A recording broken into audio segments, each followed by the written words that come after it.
Hi, it's Martin again. Welcome to my den.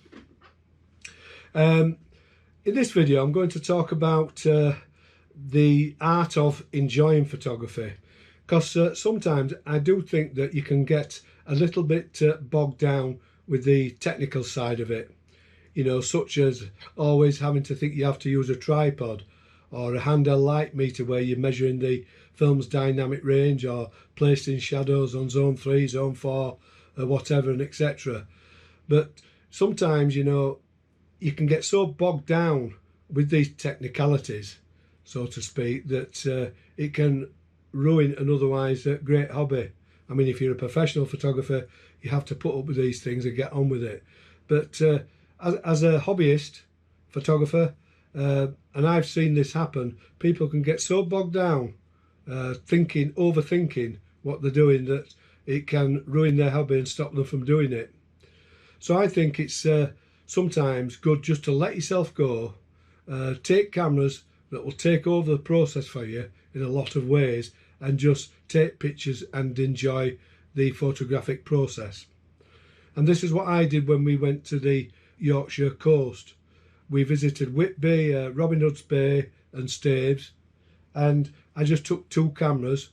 The first one is the medium format camera, the Fuji GA645zi. It takes 6 by 4.5 negatives of 120 roll film, and this camera basically does everything. You can put it in program mode or aperture priority.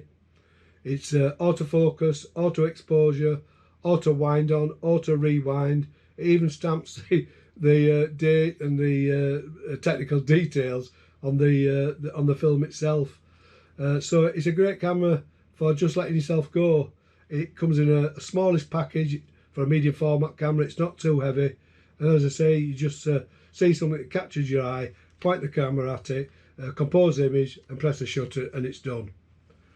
The other camera that I took was the Ricoh 500G.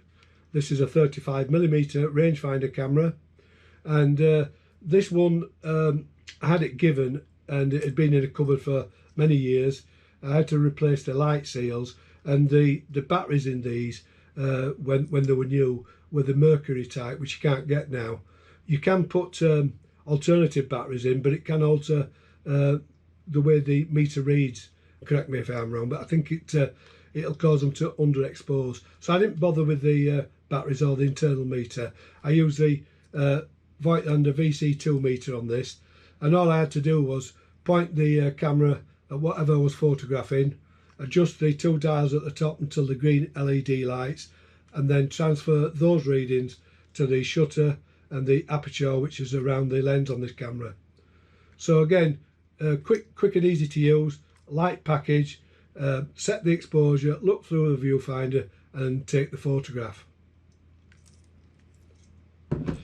That way you're enjoying something rather than making it a chore.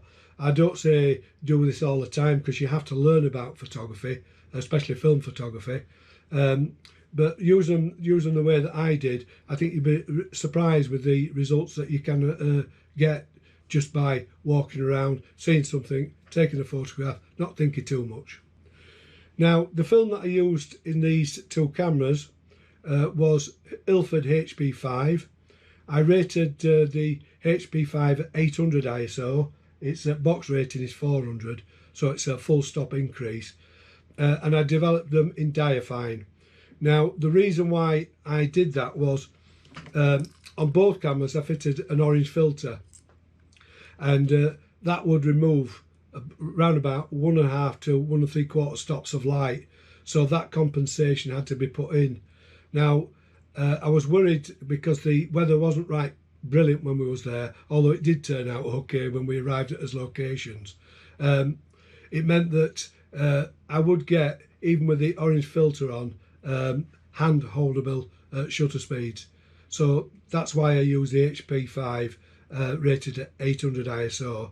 And the other reason was I like to experiment sometimes with different ratings on films and different developers, and I've not tried HP5 on medium format or 35mm in diaphine, and I was very pleased with the results. Nice contrasty images, They had a lovely grain structure on them that gave them that organic look, and you'll see that in the videos, especially from the 35mm camera.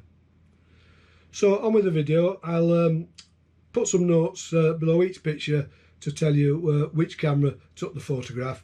I took no video of myself taking the photographs. It's purely a pictorial video of what I saw when I was there and what I photographed. So don't forget, sometimes it's nice just to let yourself go and just enjoy photography.